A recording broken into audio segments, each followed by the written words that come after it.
గత ప్రభుత్వం తీసుకున్న ఏ కార్యక్రమం రద్దు చేయపోవటం లేదన్నారు సీఎం రేవంత్ రెడ్డి.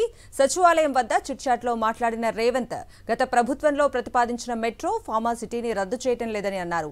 6 సెక్టార్లతో మెట్రో విస్తరణ చేస్తున్నామన్నారు. దీనిపై అడ్వైజరీ కమిటీ పెట్టే ఆలోచనలో ప్రభుత్వం ఉన్నట్లు సీఎం రేవంత్ రెడ్డి స్పష్టం చేశారు.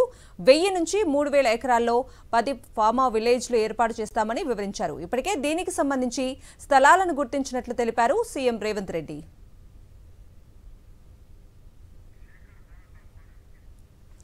ఇక ఇదే అంశానికి సంబంధించిన పూర్తి అప్డేట్స్ ని మా ప్రతినిధి శేఖర్ అందిస్తారు. శేఖర్, కవిత, కొద్దిసేపటి క్రితం నూతన సంవత్సరం మొదటి రోజు సందర్భంగా ముఖ్యమంత్రి రేవంత్ రెడ్డి సెక్రటరియట్ లో జర్నలిస్టులతో చిట్ చాట్ చేశారు. ఈ చిట్ చాట్ లో కీలకమైనటువంటి అంశాలు మాట్లాడారు. ముఖ్యంగా గత ప్రభుత్వం తీసుకున్నటువంటి నిర్ణయాలకు సంబంధించి ఈ ప్రభుత్వం ఏది కూడా కొనసాగించదు అన్నటువంటి చర్చ ఏదైతే ఉందో ఆ చర్చకు ఫుల్ స్టాప్ పెడుతూ గత ప్రభుత్వం తీసుకున్నటువంటి విధానపరమైనటువంటి నిర్ణయాలన్నింటినీ కూడా కొనసాగిస్తాము, కానీ కొన్ని మార్పులు చేర్పులు చేస్తామని చెప్పారు. అదేవిధంగా ఫార్మాసిటీకి సంబంధించినటువంటి అంశం మీద కూడా క్లారిటీ ఇచ్చారు. ఫార్మాసిటీని రద్దు చేయమంటూ కూడా ఆయన స్పష్టం చేసినటువంటి పరిస్థితులు ఉన్నాయి. కాకపోతే అందులో కొన్ని స్ట్రీమ్ లైన్ చేస్తామని, ఫార్మాసిటీని ఫార్మా విలేజెస్ లాగా మారుస్తామన్నటువంటి అంశాన్ని కూడా ఆయన తెలియజేయడం జరిగింది. ఇక హైదరాబాద్ మెట్రో సంబంధించినటువంటి విస్తరణ ఏదైతే ఉందో గత ప్రభుత్వం తీసుకున్నటువంటి నిర్ణయము